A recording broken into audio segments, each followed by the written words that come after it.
एक मोठी बातमी आहे। सांगलीमध्ये विशाल पाटलांची बंडखोरी पाहायला मिळते। चंद्रहार पाटील यांना विशाल पाटलांचं आव्हान आहे। अपक्ष म्हणून विशाल पाटलांनी उमेदवारी अर्ज दाखल केला आहे। आज सांगलीमध्ये शक्ती प्रदर्शन करत दुसरा अर्ज दाखल करणार असल्याची माहिती समोर येते।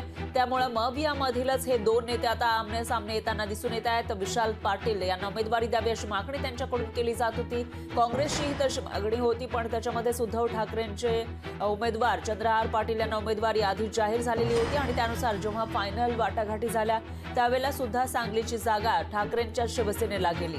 पण आता काँग्रेसमध्ये मात्र यामुळे बंडखोरी पाहायला मिळते। चंद्रहार पाटलांना आता विशाल पाटलांचं आव्हान असणार आहे, कारण विशाल पाटील यांनी बंडखोरी केली आहे। अपक्ष म्हणून विशाल पाटलांनी उमेदवारी अर्ज दाखल केलाय आणि शक्ती प्रदर्शन करत आज दुसरा अर्जही दाखल करणार असल्याची माहिती आहे।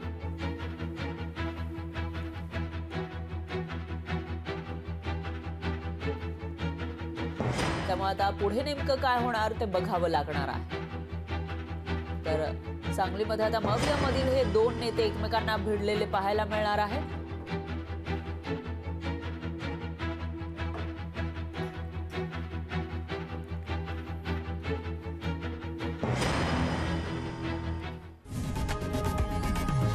लोकशाही मराठी ऐका, पहा, जागरूक रहा।